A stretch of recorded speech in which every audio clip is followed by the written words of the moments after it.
বৃহস্পতিবার দুপুরে সাভারের আশুলিয়ার ভাদাইল এলাকার একটি বাড়ি থেকে ২২ বছরের তরুণ হিমেলের চিৎকার শুনে ছুটে আসেন স্থানীয়রা। ঘরে হিমেলের বাবা, মা ও ছোট বোন আটকে আছে, আর সেখান থেকে বের হচ্ছে ধোঁয়া।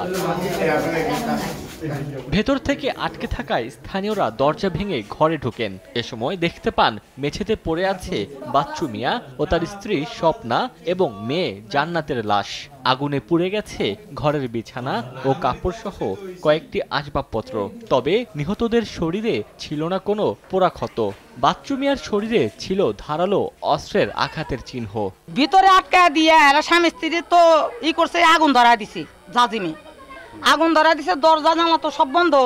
নিজ দিয়ে ধুমা বাড়াইছে, পরে বাচ্চা ছেলেটা উঠছে। আমরা কয়েকজন মিলে দরজাটা ভাঙলাম। দরজা ভেঙে দিয়ে ভিতরে খালি ধোয়া ধোয়া, কিছু দেখা যায় না। দেখি যে তিনজনই বিছানার উপর শুয়ে আছে। পরে পানি মারার পরে কিছুক্ষণ ধুমা কমার পরে বাই করা হয়েছে। খবর পেয়ে ঘটনাস্থলে পৌঁছে তদন্ত কাজ শুরু করে র্যাব। তাদের কি কারণে এমন মৃত্যু খতিয়ে দেখছে পুলিশ। তদন্ত করতেছি, প্রাথমিক তদন্ত শেষে আমরা বিস্তারিত এই মৃত্যুর সম্বন্ধে জানাবো। গৃহকর্তা বাচ্চু মিয়ার দ্বিতীয় স্ত্রী ছিলেন স্বপ্না। সময় সংবাদ, সাভার।